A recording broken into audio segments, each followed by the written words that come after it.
Mm, Oh, sorry, that was a glitch. Okay, we are Stone Soup is live somehow. Um, my week, how was your day? Yeah, mine sucked too. Thank you all for coming tonight for a wonderful feature with Marjorie Pezzoli. Now, I don't know if you guys follow my work or follow the website Data Cuckoo, but that's where I really got to know Marjorie's work. Data Cuckoo is my favorite minimalist micro poetry site ever. The guy who's only known if it's a guy, the person who's only known as Petro CK is the a task mastering bastard who I love and am indebted to because he's the one that's like if you do more than 4 lines, be careful. And if you do more than 6 lines, it's too long. So so you probably have to do like maybe no more than 15 words per poem. It's an amazing site, and Marjorie has been one of the most regular contributors on that. And check out the Data Cuckoo anthologies if you want to see her work and the work of other people, including some poets from Stone Soup. Patricia Kerrigan actually was touting that on her Substack recently. So I'm looking very forward to hearing Marjorie's work tonight to hear a big clump, maybe even a larger clump than what we get with the haiku doses. Though hearing all of that is definitely going to be enjoyable. This is a poet, writer, artist. For those of you who are on the Facebook part of the stream, you saw some of her work, and I'm sure you will see more of it. We're going to go to the open mic, and I do want to thank everyone who has signed up, whether they know it or not. The Remninator 5000 is picking the first person to go. And before you say anything, the Ramdinator is not, it's a random selector, but it is not AI. I use a broken spinner from the game of life.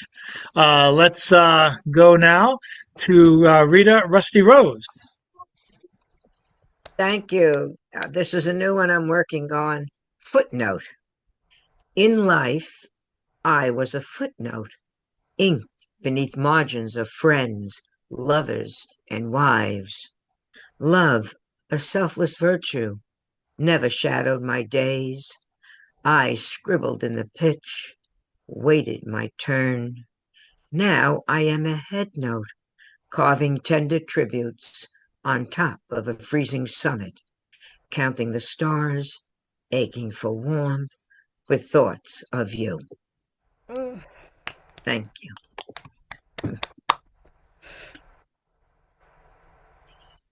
Thank you much, Rita. I'd like to go next to Mr. Mark States. Definitely a future feature in the future, but not now. But for now, his words are his feature. Take it away, Mark. After a delightful hour of watching a new television show that is blowing my mind, I grab coat from chair next to door and walk around the complex. Darkness is interrupted by an occasional light post, much like the space between stars in the sky. Upon return, I take off coat and clothes, soap on, and wash off, Navy shower style, in front of a wide mirror barely at all noticed consciously. Walk down the hallway and hairpin turn through kitchen to washroom and jettison sweaty socks into hamper, then pause momentarily at pantry to abscond unopened package of flavored crackers. The crackers accompany me to bedroom, where a package is placed on a bamboo tray, in turn lifted and carried to bed. A U-turn to extinguish the ceiling light in the living room. Another U-turn to ponder the vast expanse of space and the sensation of afterglow when mind supernovaed half an hour ago. And for a brief instant, the possibilities seemed endless. The inner voice boomed like an official announcement over a PA system. You have the freedom to do whatever you want now. So what do you choose? My feet stop just inside bedroom's door frame, gravity locking me like a magician's chest wrapped in chains. The inner voice noted first the irony. I really don't want to do anything. Thank you very much.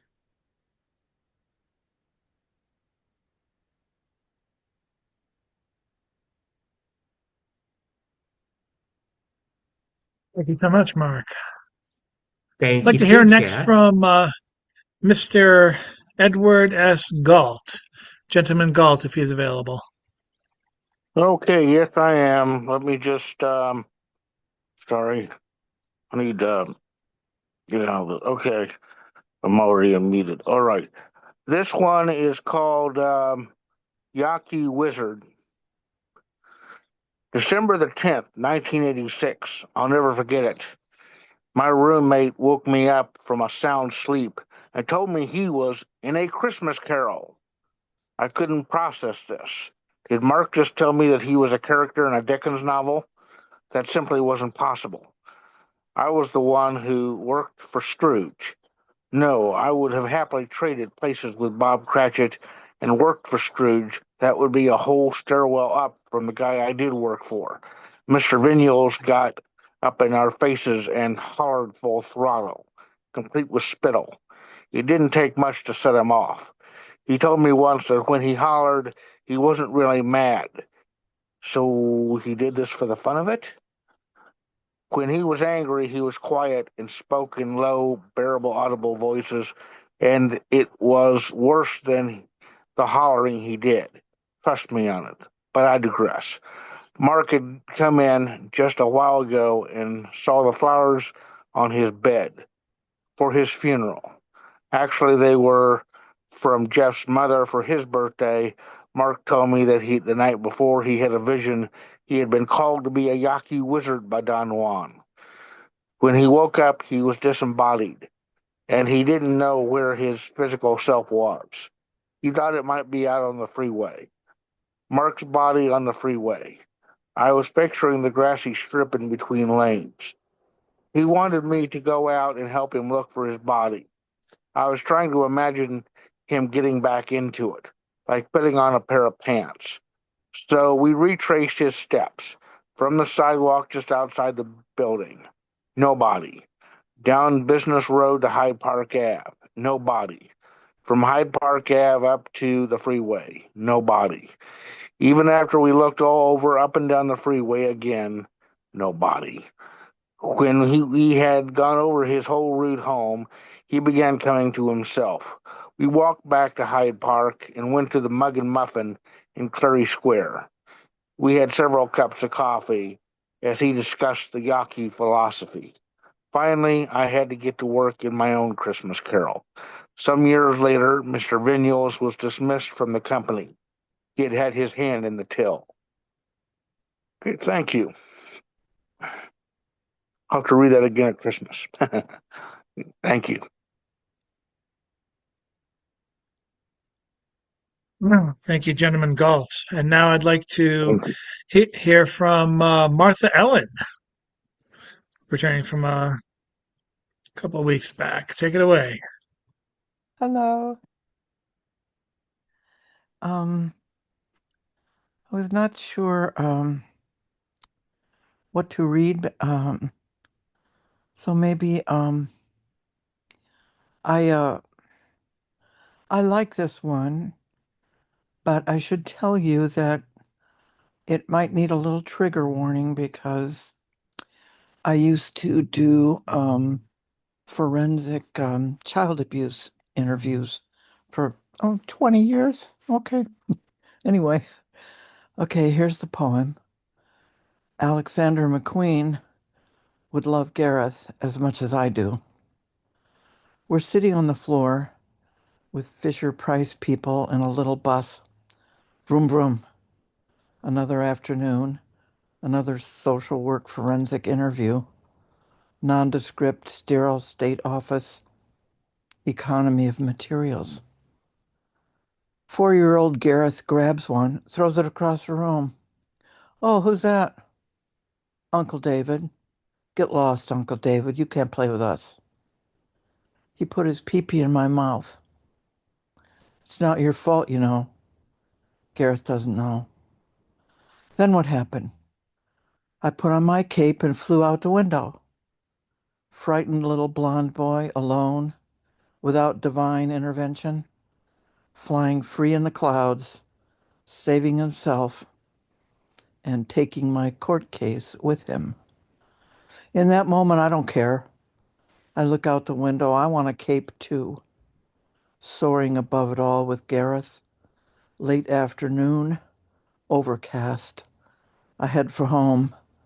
Taco Bell, TV tray, a long, empty sleep. I no longer have nightmares. 15 years pass.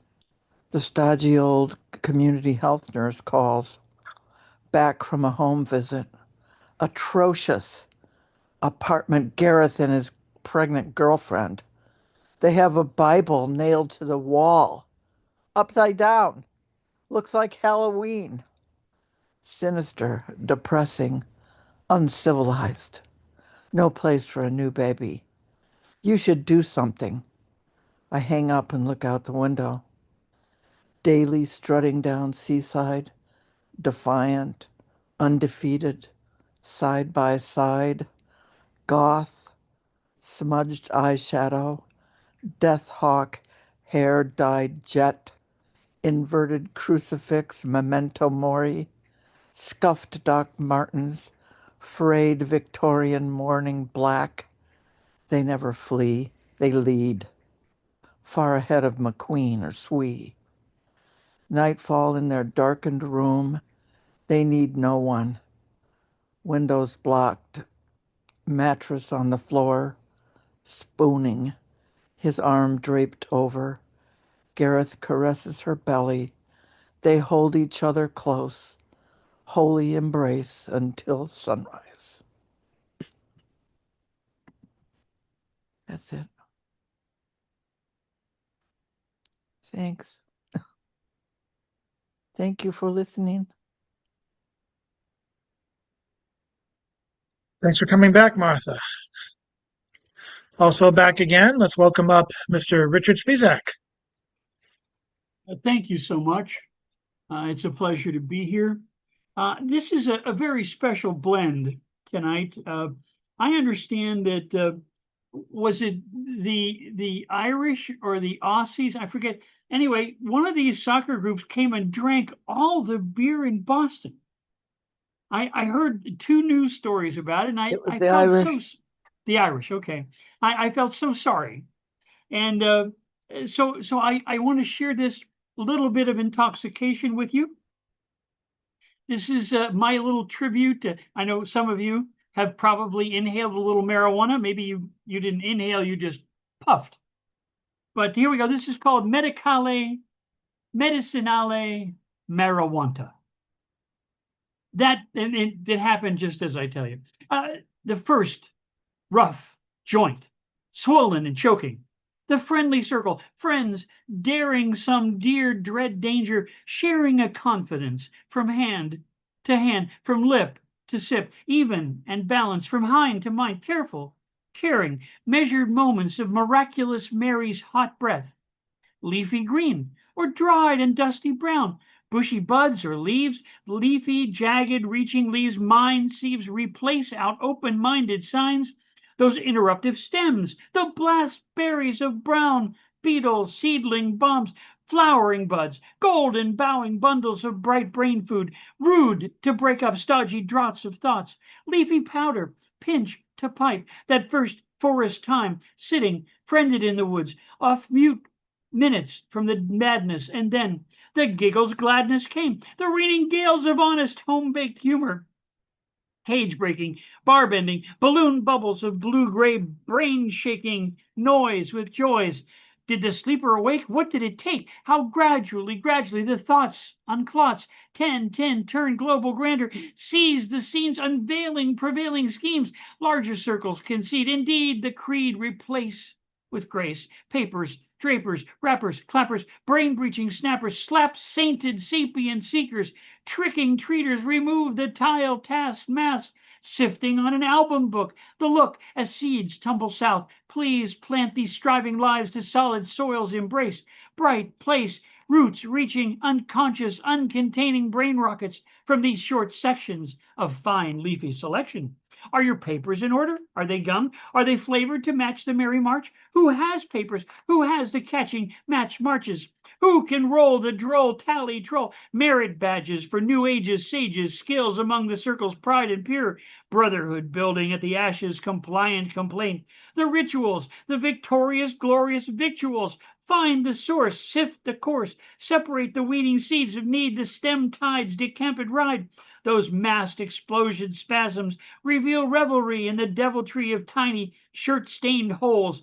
Who knows what incense the wires fires flow? Twitch tumbles of volcanic passion, humble ashy crumble spray. Who's pitch part of the plan of the tribal circle clan? Who knows? Who doesn't? Who knows the codes, roads, the rules, tools, rolling papers and pipes, the kind of pipes, the grassy glass, the gong and bong, the casual co-opted tobacco pipe, corncob, meerschaum, or special antique clay from the bitty metal disguised between bright plastic bongs, from the recycled fruity station, ordered orange to apple pipe to metal tipped toilet paper tubed roll, the concert scene where you brought jays to burn and yearning jarry jays to share, the dare cracking on the firing line from handing man to partial seatward chum, the rose-wide warder, no hoarder, hides the wide true lining, hidden lies subdued for you.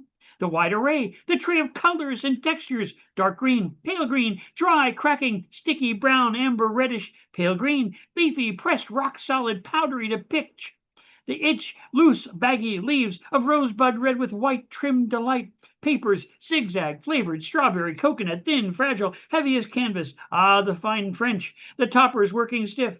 Old friend 1.5, 1.25, or the serious and solitary 1. To daring, share the sunlight, repeal the stealing ash.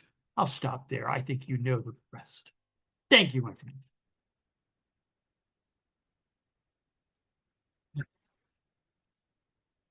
Don't forget when you inhale, hold it in. Oh God.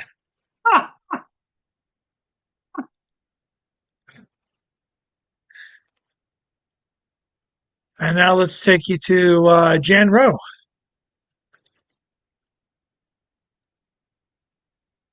You got it? There you Yeah. go. Okay, this is actually I thought it was because it's from the Black Seed Writers, April 21st. I thought it was a piece of my writing, but it turns out, and this is a true story. I came across Douglas at the corner of Boylston and Tremont. I was coming back from Tufts Dermatology, and he had stepped on a nail and he was in a wheelchair for a while. But I knew him from the writing group, and he just needed a little push. But nobody was stopped. They were all busy or so. I don't know. Anyway, it's called Saved by Fire by Douglas Armstrong. In Orchard Park around Boston, my mother was very, very strict. My older brother always ran the streets. My mother said, if you, Douglas, go to the street, I'm going to have your brother get the switch. So I went to the fire department instead of getting into trouble. My goal was to help folks. Now, that was during busing, and it carried into my job. I was the only black guy, and they didn't like that. They said, if we get a fire and we get trapped and you follow us, we're going to kill you. I said, thanks for sharing. They used the N word so much that when we got a fire and were trapped, the fire was like, why are you here? My tips were up and my ears were sizzling. They said in training that when there's fire, there's a wall. So I took my axe, reached into the fire, and hit the wall. I chopped a hole through the wall, and the fire went out around it. Those three guys who said that horrible thing, they were there. I turned and looked at them and whispered 3 times, "Hey guys, over here." I had these little men on my shoulder, angels, reminding me why I took the job to help people. So I went in and hit one guy's helmet, and he said, "You fucking nigger." I pointed way out. He said, "Dougie." I said, "You know my name."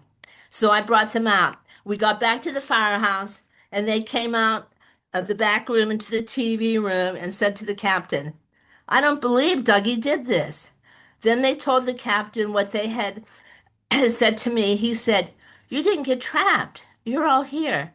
They said, "We did, but we were trapped, but Douglas saved us." The captain said, "You did that?" I said, "I was doing my job." Douglas Armstrong for Black Writers. Black Seed Writers. Black Seed Writers. Thank you. That's a good one, isn't it? It's a great one. Thank you, Jan. Let's go to our birthday boy, Mr.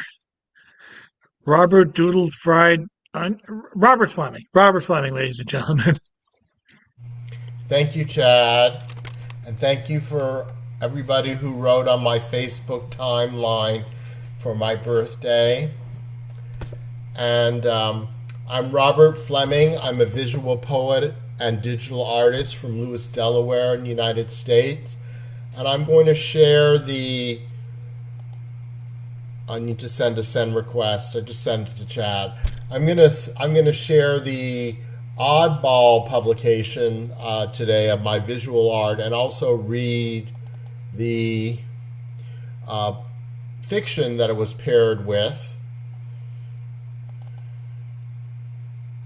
So this is a picture of the Badlands in South Dakota in the United States. I prepared this for Pride. I added a filter called Hibiscus using the digital software called Canva, and it came out pretty well. And here is the fiction. It's by Ashley Mangtani. Pesos. The teller at Banco de Oro called me Coco, even though my ID said Conrado. He never once looked down at the card. My father called me Conrado whenever he rang to ask for money. I wired 15,000 pesos to the Dinagat slums on the first of every month for 72 months to keep him alive. All he left was 43 loose coins in a Nescafe tin and a smell that had not worked out he was gone yet. The room measures 9 feet by 7 beneath a corrugated iron roof, tapping the midday heat. Other people pray in times like these. He taught me to count on a jeepney to the market. Fish first, then the coins. The arithmetic was simple. Every year there was less of him and more of them. Paint sealed the window against the alley, and the door lacked a lock. A lone bulb hung from a stripped wire above a rice pot.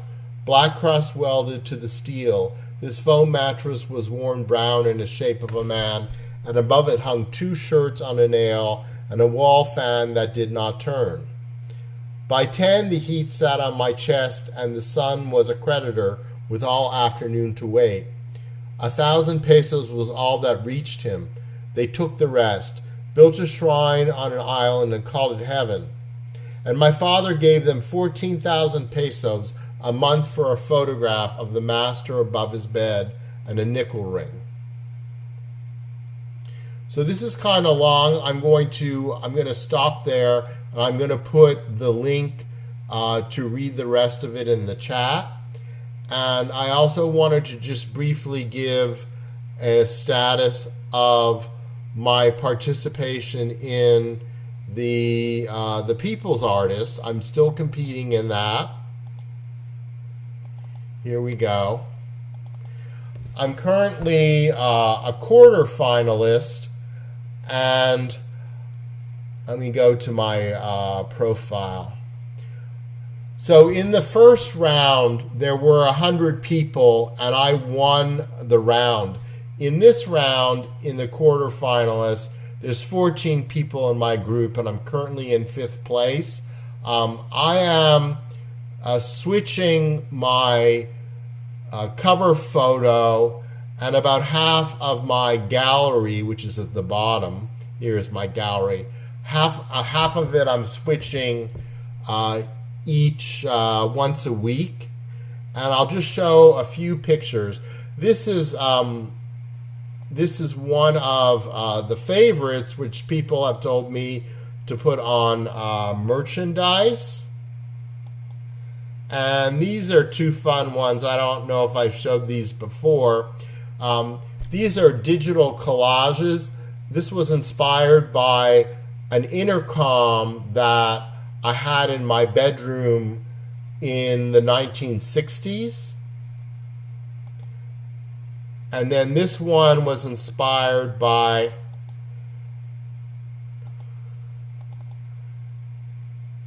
the movie Grease.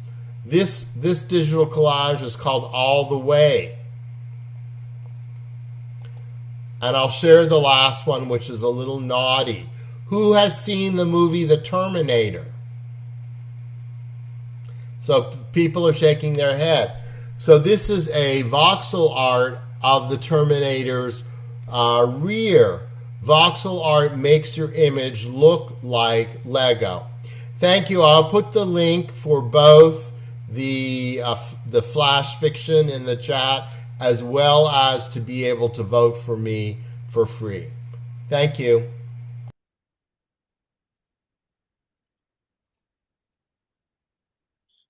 Thank you, Robert. And now I'll bring it to Marianne Honecker, who has a new book available. She sent a link. She put a link into the chat. I'll definitely check it out. Mary, if you're ready.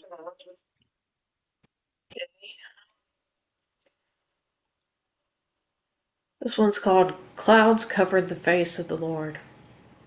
I sat with my mom on the porch while rain slammed down so heavily the distance seemed white, as if covered in fog.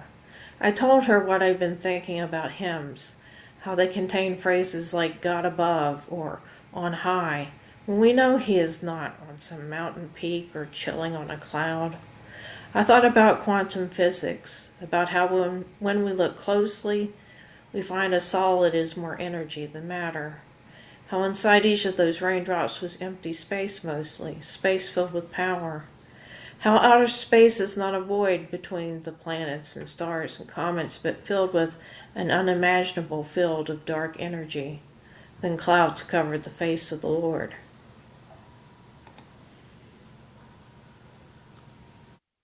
This one's called A Little Boat. Isn't it true that the mom is the sky to the daughter? Isn't it true that the daughter is the sky to the mom? Mama's about to drop a small leaf, like one from a willow, wheeling over the bridge. Why does the wind take the leaf and spin it in the air? No breeze is needed. It twists. It will take a long time for the leaf to reach the water, where it will be a little boat on a journey to the endless sea. I'm not sure why the wind bothers Mom's leaf when a stone drops quick and solid. Once her words were stones, but now they are leaves. They change their trajectories without consulting her mind or the wind's. Her words are falling into the water. Water Mom will not admit it's there. She isn't declining. She hasn't let go of one word. Her words circle back upon themselves, to repeat with a twist. Her words will soon take her to the ocean. But Mom, Mom, you are the sky. That's all. Thank you.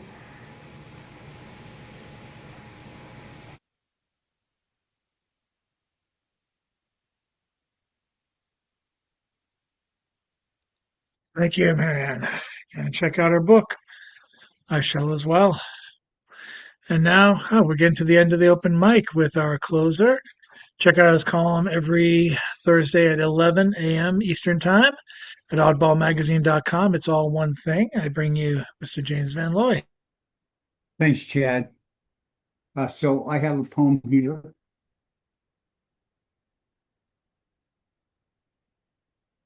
Which is called Karl Marx in the 21st Century. Like Buck Rogers in the 25th century, Karl Marx in the 21st century sits at the controls of the rocket ship to nowhere, now known as Now Here. Since only the baby boomer oldsters know Karl Marx created Stalin in the Communist Manifesto, already addicted to chain-smoking cigarettes with a dictatorship of the proletariat, ready to take over everything.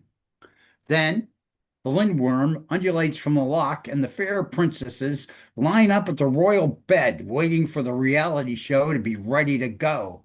Oh, the bodies, the bloody bodies we discover shredded morning after morning. Who only knew horror could be so banal? Don't look, they say, since the Russians did it. Where are those Vikings when we really need them? Heave ho, down the surging Volga go. Never were so many icebergs floating south across the Northern Crossing. I can't help crying a deal with the devil at the Puritans and Mammon himself comporting through the equatorial forests in transnational mob. Oh, what an orgy in the night, as the world turns without ever a living light. And that night as that worm, that oceanic worm, wakes only to see what he, yes, he has done and will do, and will keep on doing to the delicate creature that would have been, if only the slithering finger had not to go wherever it desired and turned all that sacrificial beauty into tawdry rags of flesh. At the controls, Karl Marx looks over his shoulder, already well acquainted with his own demise, and smells at us, because he has left behind a slender book, The Origin of Capitalism, way out there in the English countryside, so quaint, those enormous estates farmed out to the tenants, so efficient, so improved, so profitized. The people come, but mostly go. Most money for most work. The people are buying for profit, profit that encloses everything a price on love that rises as the sea creeps up the land. And the great Leviathan, whose coiled form is the coast of earth, which speaks to us to demand the blood of those sacrificed princesses from the teeth of the twisted men and the square white loaves of Das Kapital. And That's a little weird. well, I thought it was fitting for the circumstances, They just gave those 8 people like 50-year sentences and stuff. That's what it was Uh, saying. I mean, for crying out loud. And of course, it was in Texas. And Texas has been they were putting people away for a joint for 20 years and stuff, back in the 70s. So and they have 2 other cases like this, the one in Minneapolis and one up in Michigan for Ann Arbor, I think, that they're going to try to bring in all this nonsense about an organization that doesn't even exist called Antifa, which is the movement of the 1930s against fascism, which is obviously what we are actually dealing with here. So anyway, James, do you have a song for us? yes, I was going for that. Long-haired preachers come out every night, try to tell you what's wrong and what's right. But when we ask about something to eat, they answer with their voices so sweet. You will eat, by and by, in that glorious land above the sky, way up high. Work and pray, live on hay. You'll get pie in the sky when you die. And the Starvation Army, they play, they sing as they clap and they pray till they get all your coin on their drum. Then they tell you when you are on the bum, you will eat by and by, in that glorious land above the sky, way up high. Work and pray, live on hay, you'll get pie in the sky when you die. Holy rollers and jumpers come out. They holler, they jump, and they shout. Give your money to Jesus, they say. He will cure all your diseases away. And you'll eat, or you will eat by and by, in that glorious land above the sky, way up high. Work and pray, live on hay, live on hay. You'll get pie in the sky when you die. That's a lie. And that's Joe Hill's song that they would sing when the Starvation Army came out and tried to outplay them as they were trying to give their sidewalk speeches. Joe Hill, who was shot actually in 1917 by a firing squad, which they're trying to bring back. Thank you.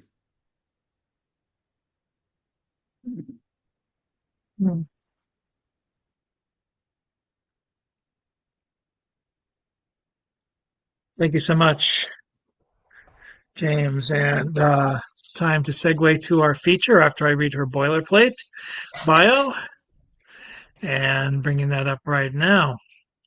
Hopefully, we'll be making some more announcements. We will not have Stone Soup on the week of July 8th because of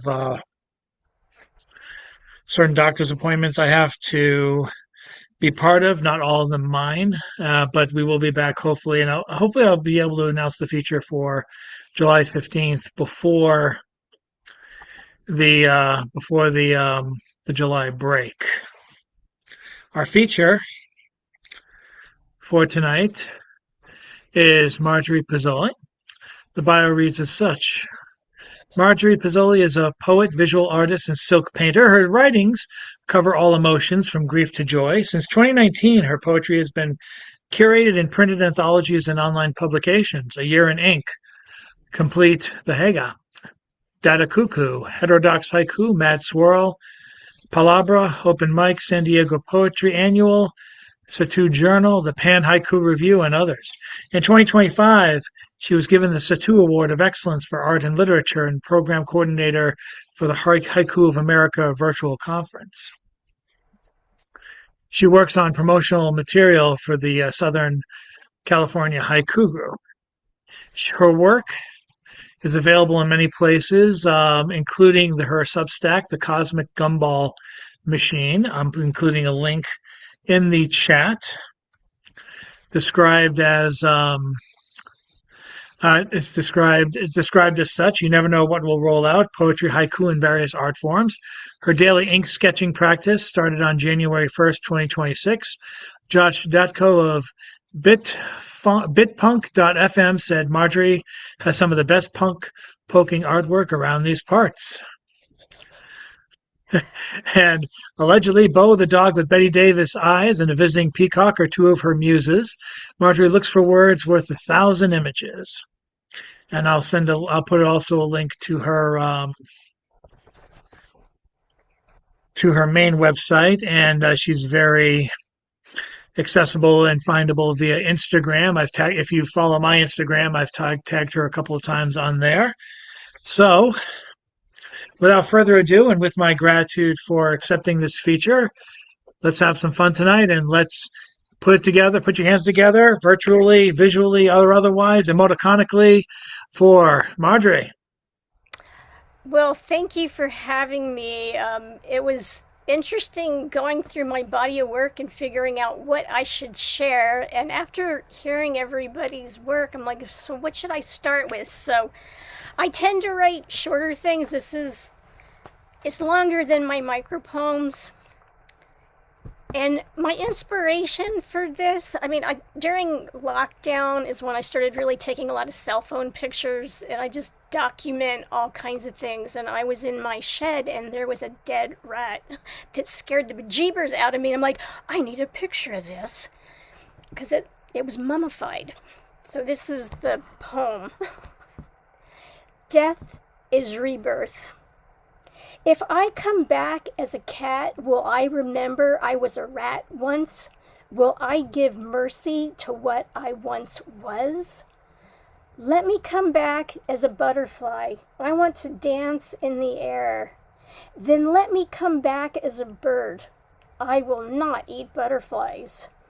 I want to sing new songs on the highest treetop, ride on the backs of zebras in the Serengeti, chase waves on the shoreline, join a great murmuration, create endless patterns in the sky.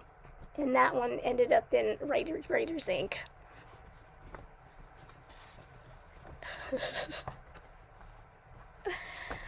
Oh, let's see. Why this place? Why this place? A supper club never in lockdown. Nightly stage shows, a place to jump in, headliner to be announced. Appetizer, alphabet soup, arrange the letters however I please. Menu varies in this space between my ears.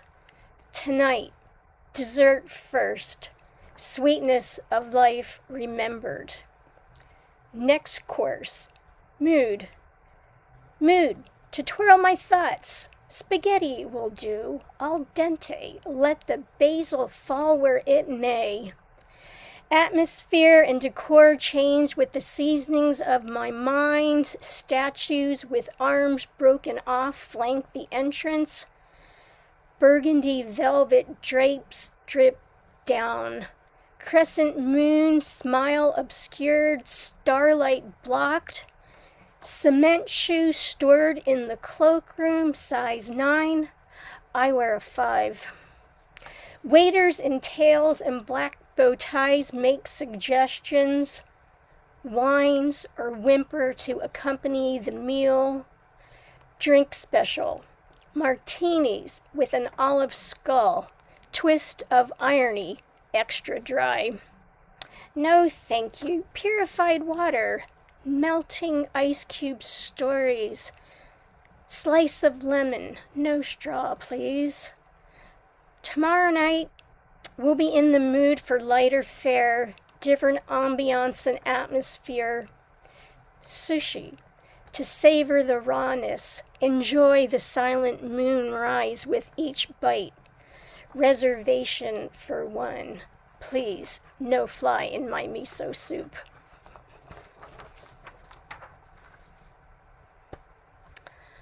Okay.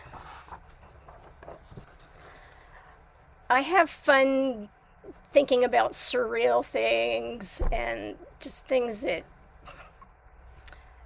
bring me joy despite it all. Okay.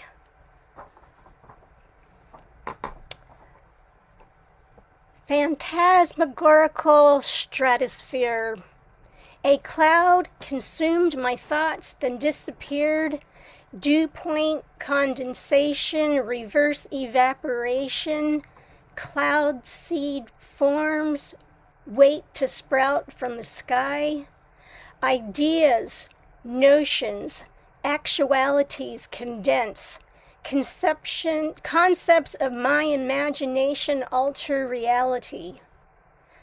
Condensation, evaporation, perspective of perspiration, particular particles arrive. Diamond teardrops melt past the 7th planet, crystallize into snowflakes. Now I know why children catch them on their tongue. Let's see. Okay. Molasses morning. There are days I feel in slow motion like I am walking in molasses. I don't want to get out of bed, but I do. have a cup of tea, glance at the headlines, take my shower a bit longer than usual. Today it dawned on me this sweet, thick substance is not molasses at all. It is the golden honey of the bees that envelops me. It holds my skin and bones together so I will not fall apart. At times it holds my eyelids closed so I may rest longer. It is said that the eyes are portals, so it is okay that they are gently held shut. It means I can travel amongst the stars a bit longer, see my hopes and dreams go supernova. Slowly, eyelashes unstick. Eyes open. I smack my lips. Honey drips in. The bees want me to remember. There are times meant to be slowed down. A time of healing. A time to rediscover the sweetness of life. May you taste it too. That is my hope for you.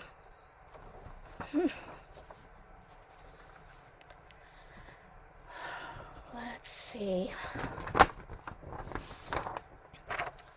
So this one, it's a haiku. The submission rules were that it had to be 575. I tend to write contemporary ones. Then it needed a tenka and a 8-word free verse poem. So they're all linked together. Wonderment. School. Dazed memories. Daydreaming into evening, swimming in midair. The fern, unfurling. Dinosaurs become birds. Platypuses glow, stargazing past galaxies, discovering yesterday. Microscope, telescope, seeing the bigger picture, the love surrounding us all.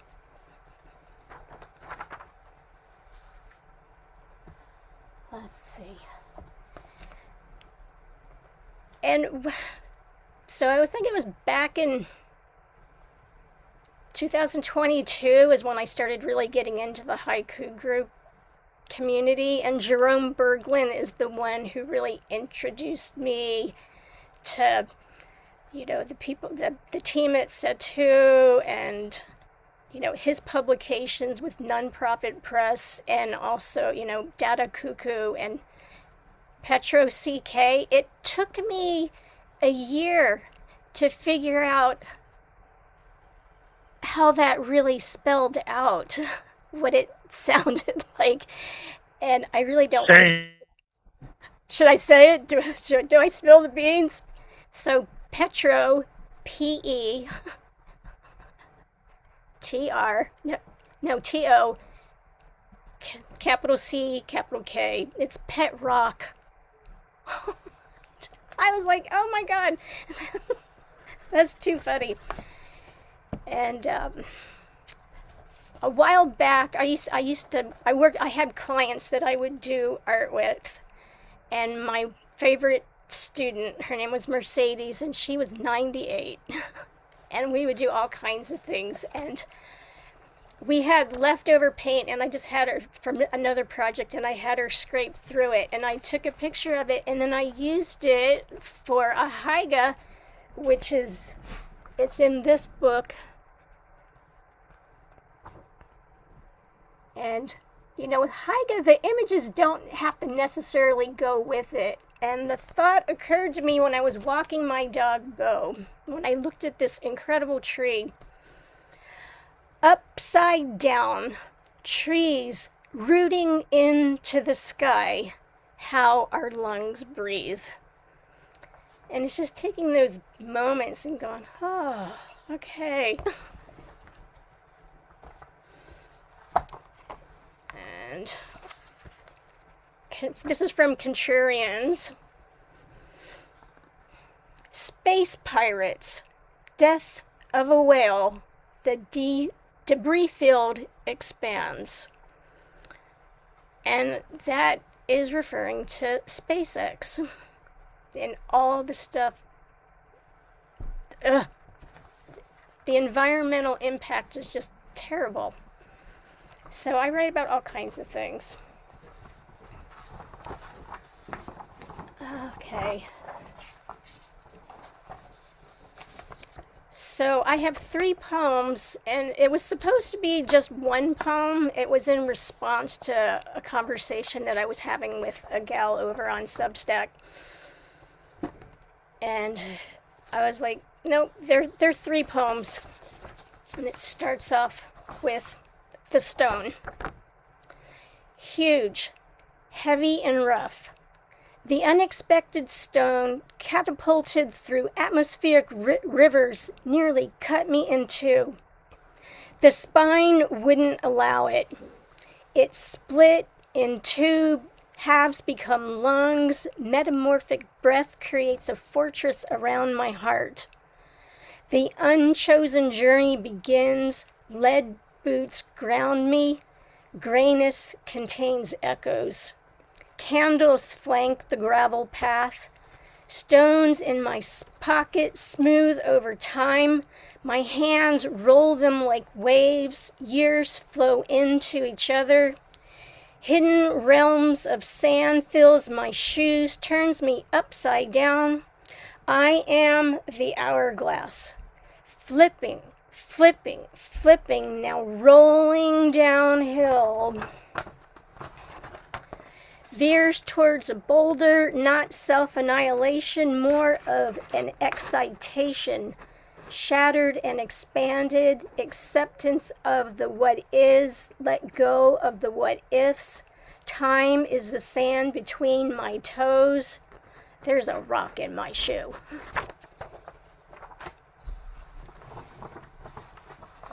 Moving on to the candle.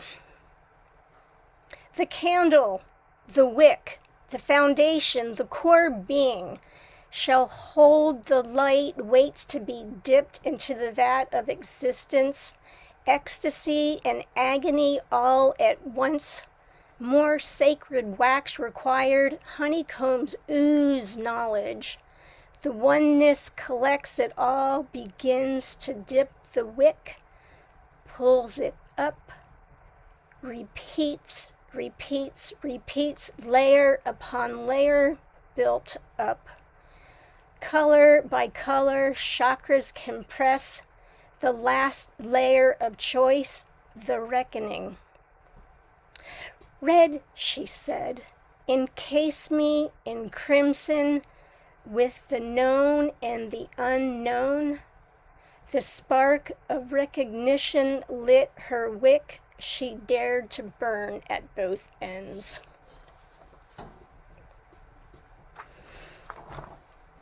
The rose. Crimson wax hardens on fingertips, 10 petals form, thousands upon thousands of times over.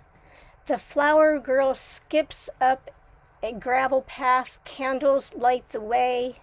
Confetti petals dot the landscape, yesterday and tomorrow celebrates. Sun and moon take delight, her gaze shifts to the horizon. Rows upon rows of roses converge, long-stemmed bloom field of vision. Parallel lines bend, not an optical illusion. Thorns and red velvet protect. Grace becomes her armor. The soothsayer arrives. Patience and fragrance fills the air. Okay. Let's see. So now I'm going to share the first bit of poetry that ever got published that made me go, okay, keep doing this. And it was Palabra Open Mic, and they actually did an anthology based on the open mic. And you could submit 5 things, and this one, 2 worlds with and beyond myself, go along with the silk painting. I don't know if you guys want to see it again. Should I hold it up? I can. It's like, it's right over here.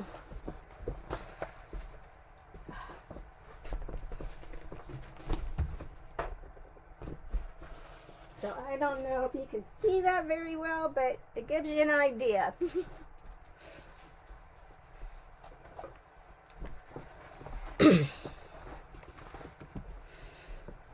Two worlds, within and beyond myself. Vignettes from the Mayonne Chronicles. My thoughts split in two, I float in fluid time. How did I get into this space? Tentacles of the all-knowing entity holds me gently in place so I do not float off into oblivion. The Ancient One has seen it all, our stories and lives mingling together and reforming. The swirling currents in this vernal cosmic pool play with my hair, or is it the ocean? Swimming in quantum time, I see bubbles bubbling up all around me, new planets waiting to be explored. I enter time in a different way. I am able to explore stars and make a cup of tea at the same time. I can sharpen my blade, get ready for the battle within, and tuck you into bed. To be here and there at the same time is the ultimate in multitasking. The trick is to be engaged in each layer of time. Now to find out more of why I'm here, the quest at hand is to help retrieve the pearl of wisdom, the soul of the sword, to restore its full power. I had to tap into her strength and realize my own. The mermaid sword cut through my thoughts, releasing the pain and making me stronger for what needed to be done. The pearl's lustrous pastel rainbow colors gave out a beautiful glow. It shimmered across its surface. The mesmerizing power rippled through the skull that was encased in it. Later, I realized I was the pearl. The pearl is me. So just looking up my name, one of the meanings is pearl. And I've been out doing cosmic adventures with my daughter, who I call my star child because she returned to the stars 13 years ago. And so this is why I do what I do, and I have it's been a long time coming, and I had a feature in person, and it made me finish a poem that I wrote like 6 years ago. And the whole thing with the Cosmic Gumball Machine, I started that 2 years ago to be consistently writing for myself. And I knew that I had to come up with a name that took like all the stress off of me. And the name comes from the beginning of my storyline. And when this whole project started, I had more the middle part, and I realized that it starts way before that. So this is the beginning. The beginning begins again. From the nothingness came something, a huge amount of some things that were about to cause great change. Dust containing nanoparticles swirled with the ones who have always been aware, even before nebulae were the birthplace of stars. The great gathering shimmered on the edges void. Glimmers of past and present sparkled like flashes of dichroic glass. Teal, orange, purple, green, red, gold, and countless variation of rainbow colors danced together. The vortex was nameless at this point because neither you or I were yet born. The collective of the creators, makers, and the keepers of time became known as the We I. The creators and makers were more curious about the future, felt the need to read ahead in the great book to verify their endeavors were worthwhile. this source of bickering within the triad. The keepers reminded them, while the book could be open to reveal the end of the story, what fun would that be? To appease the entities, a special ink was ground for the reader's edition. The words to appear as events unfolded. The keepers of time safely stored the first book to let the future just be. Now it was time to get the ball rolling, 2 gumballs to be precise. So that's where that came. And I realized, like, the story starts before the Big Bang, and it's been really fun just to let my imagination investigate all kinds of things and intuitively know things that I didn't know that I knew, which is always really cool. And yeah, let's see.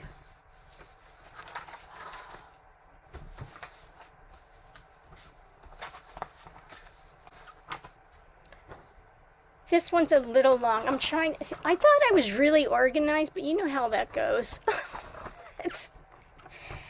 And, you know, a lot of my writing without, like, spelling it out, it connects me to my daughter, Alyssa. And in my storyline, it was like, I mean, I had an illustrator just draw me a pinup. I needed to become a superhero for myself, is how this whole thing started. And then I was like, he's like, you have a sword. Like, what do you get? Like, who's your nemesis? And I'm like, so I had all these big questions to answer. And in the meantime, things just have to go on hold, and I write other things. And I have to say, last year, she put me in the whale song zone. So it's just, you know, I can now deal with what's going on in the outside world and, like, my inks. And, you know, it's like, I just don't get the politicians, what they're allowing to have going on right now. I mean, when they bombed the girls' school, that was just, like, unimaginable. And I know how each of those parents felt. There's just, okay. So and then I write things to calm me down. Blue Lagoon. Meet me at the water's edge, waves. Feel waves pull sand across our toes. With each surge we auger in, become one with this place. 2 palms bend with the wind, graceful, resilient curves form. High tide, low tide, pools form nearby. Spontaneous communities contained until the next wave. Gulls fly overhead, we see through their eyes. A lone coconut begins its journey. A fruit, a nut, a seed, this trinity of truth travels azure seas. Waves become mountains, mighty currents drown out self-doubt. Doldrums become a place of rest. Stars on the horizon shed light on possibilities. Variations of whale songs rise up. The husk of divinity dips into the salinity of being, becomes liquid poetry. Inner ocean mingles with rip currents.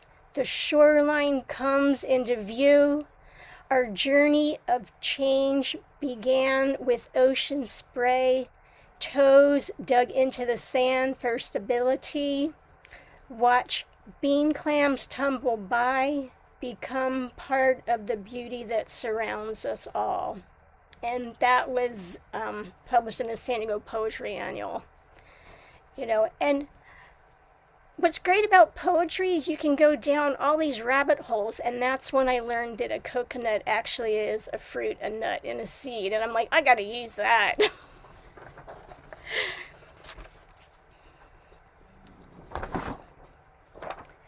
And during lockdown, I followed the poetry online that Gil Soto put on through the Old Globe, and I ended up writing 29 poems.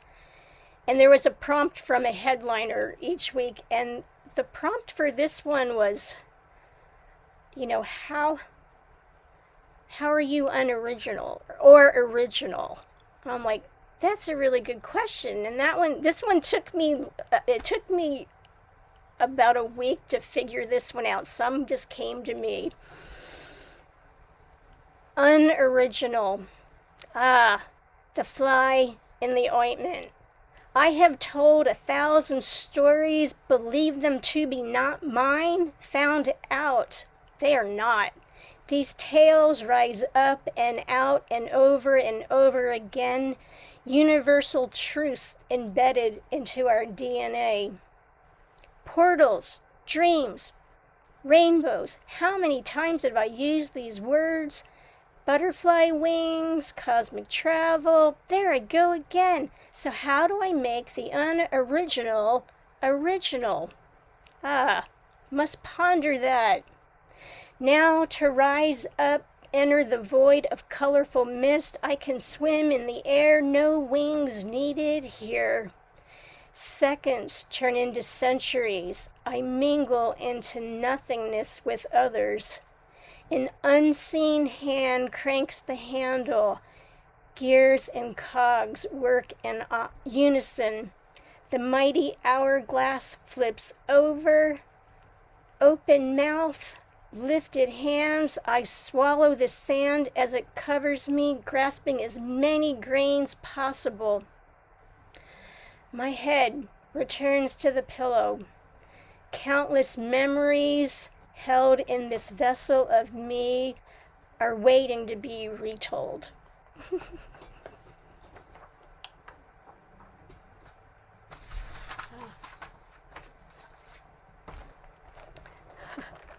So I'm all about trying different things, and I was going through my father's files that I had some in my office, and he kept really interesting things, and I'm like, what do I keep? What don't I keep?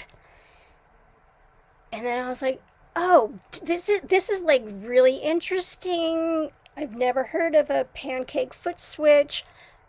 I'm going to try a blackout poem. And then I also turned it into a collage poem.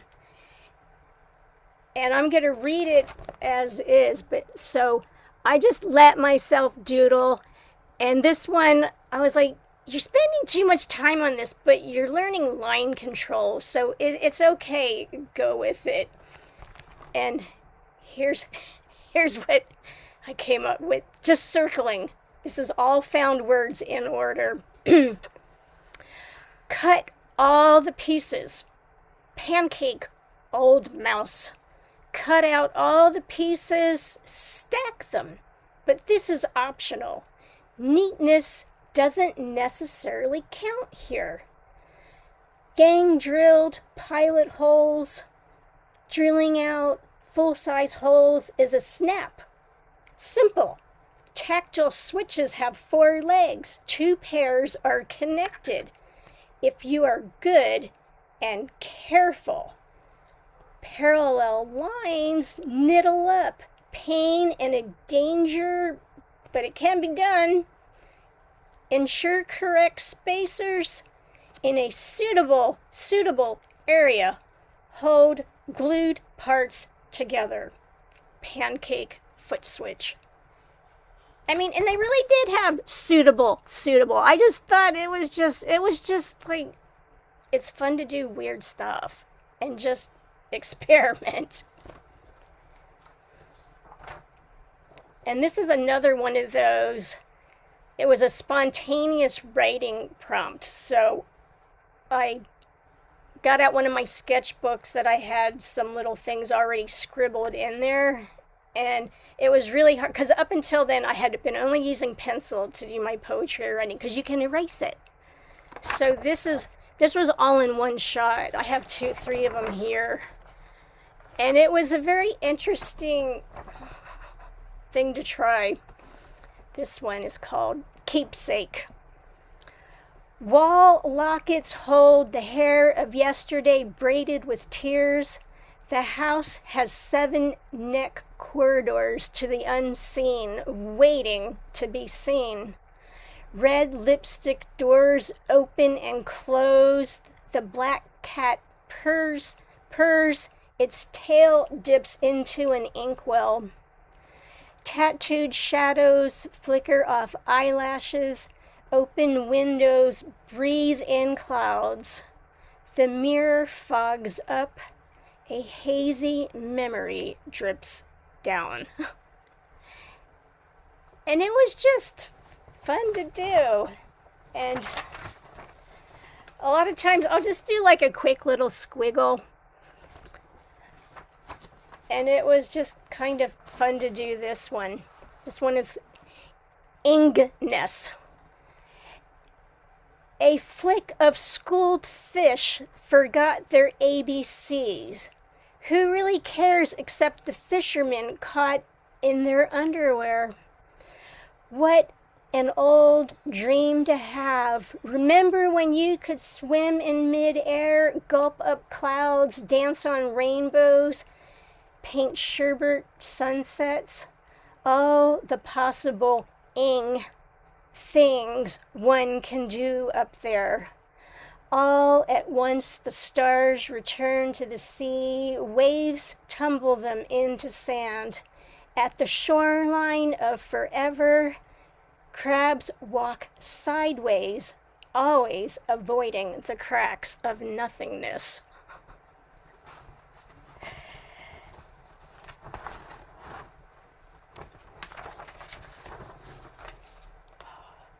Okay, and this is just, more like just let yourself scribble and doodle.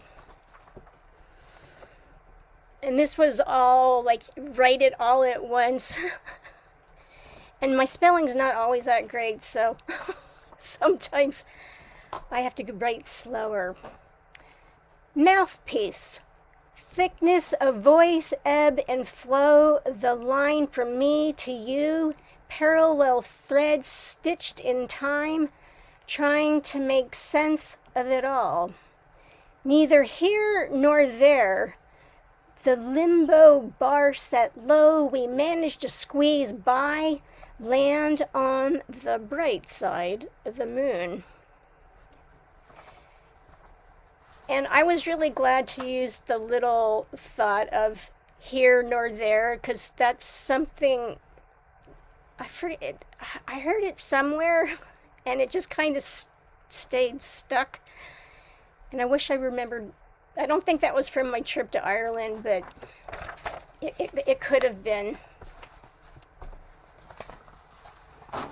So the other thing I like to do is collaborative work, and I've done that with Jerome. He taught me how to do split sequence, and there's a gal in Malaysia, her name's Christina Chin. We've never met in person, and we just go back and forth. You have a seed poem, which is the haiku, and you split things up, or we also just break rules and do our own thing too. And this one is called, it's remote control, and it's easier to see in print to know who's saying what. You break it up with italics and, regular print, but it was, and the title comes after the poem's finished. Mile High Candyland, leaving Survivor Island. Game over. Catch you later. Click, click, click. Can I buy a vowel? The cake in the crummy fingers of you-know-who. Frosting masks the truth, hides a bitter lie. Click. Putting a leech on the trail. Click, click. Click.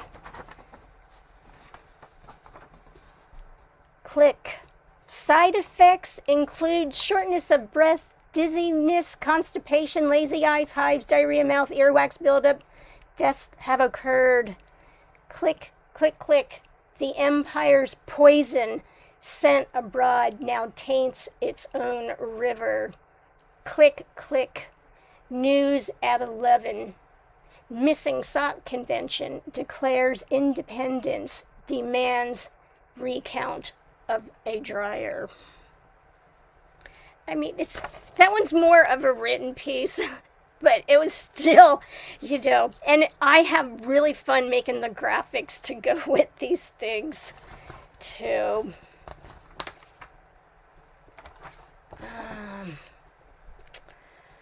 Okay. Don't blame the moon. Don't blame the moon. You blamed me for the enticement of a beckoned allure for her desire to dance on moonlit waters. Small, glassy waves frosted with galaxy glitter sparkles, beams and pinpoints of light bounced off the cosmic disco ball, shimmered across the water. Whispers of "come dance with us" filled the air. Gravitational pull casts silver reflections, an invitation to tango. You might as well blame the stars for your heart scars and the ocean as well. You are the one who taught her about magic, infinite possibilities, to dance on top of rainbows, eat cotton candy clouds, make glowworm lanterns, carve dragon fruit into reality, be bold and unrelenting, fly with broken wings, live life in full 3D color. It is not our fault she wanted to sing with mermaids. I, the man in the moon, have observed your ways. You too sparkle on still waters. Mirror back how you want to be perceived. Out of nowhere, create turbulence, rogue waves, or riptides. How many people have you swept out to sea or under the rug? You felt betrayed by that night 13 years past. Time to pick up your moon mirror. Reflect on your reflection. Stare down the corridor of endless time. Walk through this hall of re-examination. Face the self inside your being.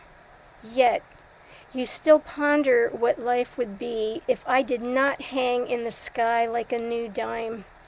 If the tide did not change, if she would have come home to enjoy the stillness of moments, watch her apply eyeshadow and lipstick perfectly for work, discuss if a boy was worth kissing, talk about everything and nothing. The magic of that night is not the betrayer. I have to ask, who will blame the moon when you want to sing with mermaids?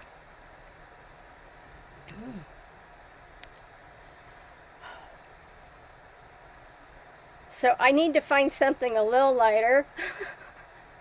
And I think I remember the name of the piece. I know it's called Them Bones. And, well, my husband and I, we took a field trip, and this is one of the pictures. It was in a bar. And that's one of the things that got me. And there was another skeleton on a submarine, and they just got me laughing. Them Bones. Skeletons in my closet don't act their age. One wears red shoes even though they have no feet. The proof of the impossible can be done with style. Some wear short shorts or no clothes at all. They change the words to songs, don't care if they sing off key. They will lend a finger or even an entire hand. They don't talk about the weather, more important issues, what to do or not.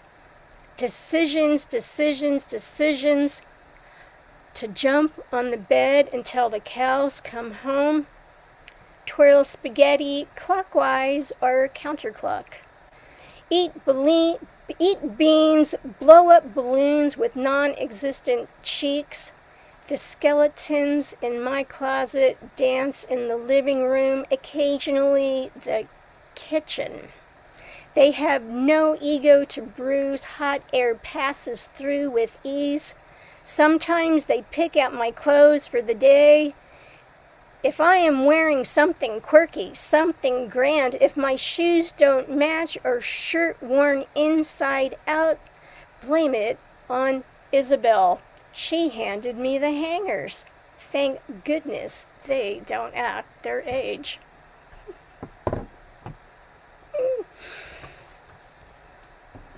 Okay. So, this one just came out recently. It's Haiku for Soulmates, and I was like, okay, I have to submit to this one. And my husband and I were coming up on our 40th anniversary this fall. So I went back in time to like when we first met and kind of went through the years a bit. Courtship, riding on handlebars, the comet overhead. Wedding cake, licking the icing, wildflowers in bloom. Lazy morning, steamy hot coffee, the mirror fogs over. 5 dogs, a measure of time. 40 red roses.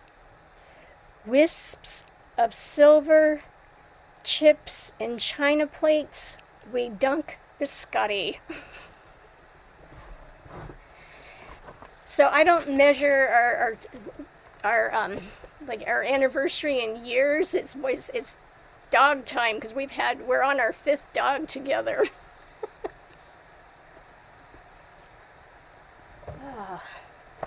So let's see. Here's one.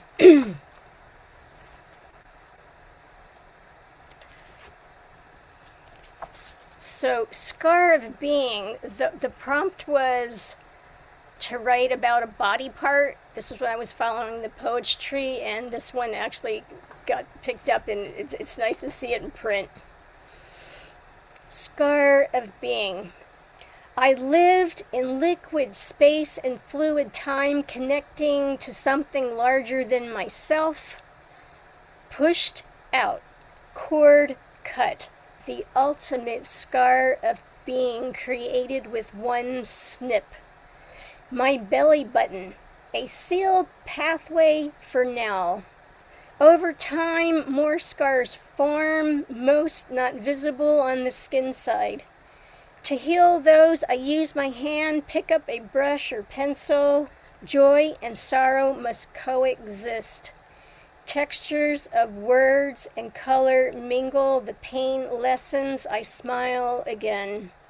It broadens cheek to cheek as a thought turns into action. My fingertip placed into my belly button. Could my arm become the umbilical cord to my womb, brain, my internal universe? Brilliant hues and letters make up nebula. A thought star goes supernova. Ideas flow from brain to hand. I remove my finger. No belly button lint or fuzzy thoughts. Time to pick up a pencil, write down crystal clear ideas. The creative process, my umbilical cord. This pathway opened again. New thoughts occur. Ever reaching out, may I learn to ask the right questions.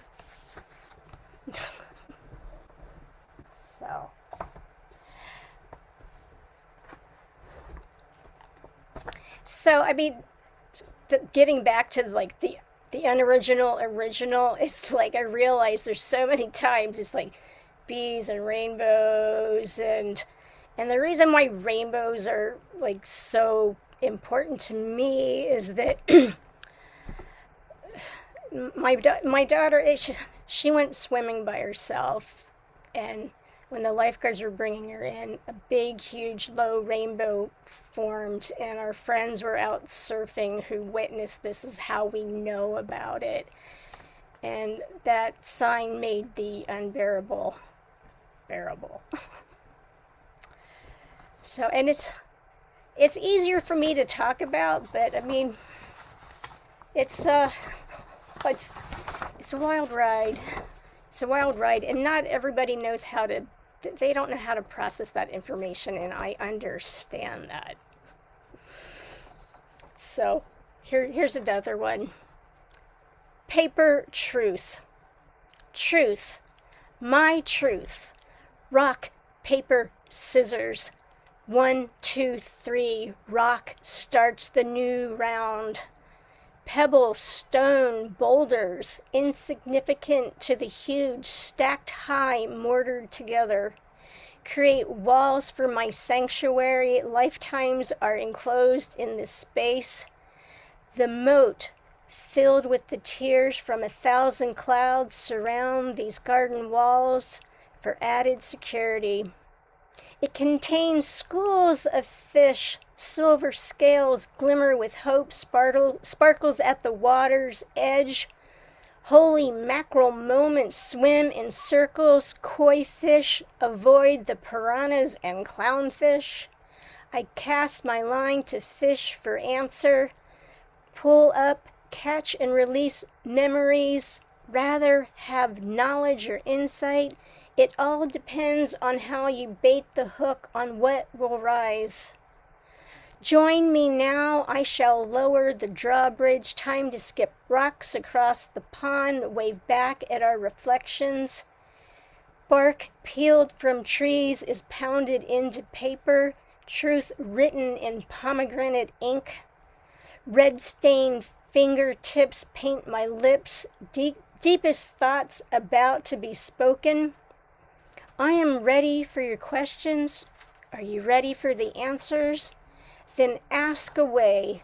Cut out the small talk unless you want insignificant replies. We walk along a dappled lit path. Leaves whisper what the wind said. A garden bench awaits the perfect place for continued discussions. A flock of birds with scissor beaks fly overhead, land at our feet. One sits on my shoulders. Scissors, take paper. Sharp beaks cut out paper dolls. Some dance with happiness, other holds their faces in their hands. Together we fold papyrus bark paper, release 1,000 cranes and paper airplanes. Truth flies free over the walls. Paper overcomes rock. My truth. 1, 2, 3. Decide what to throw down next.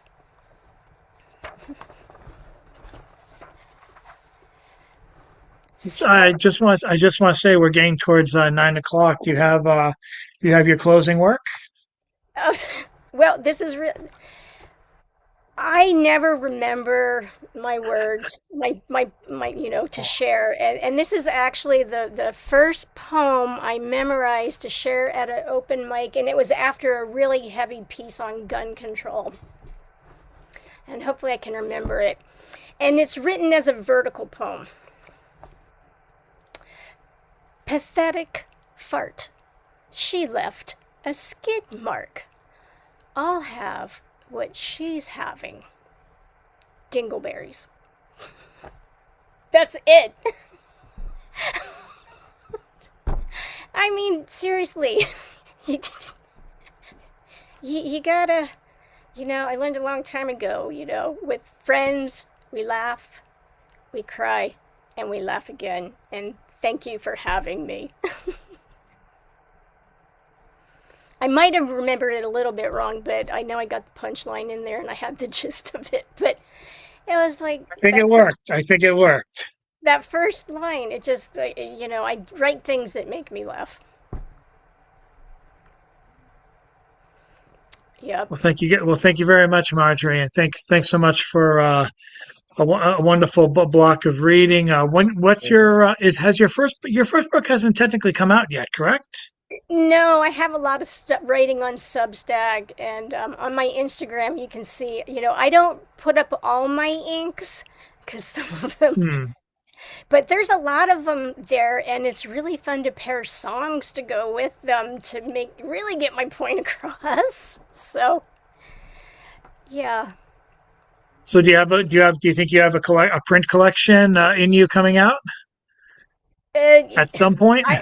yeah, I do. I do. I have two parallel projects, and one is more on the light-hearted side, and I realize the ink drawings that I like for that project is when I'm the passenger in a car and the line quality is I can't do it at home.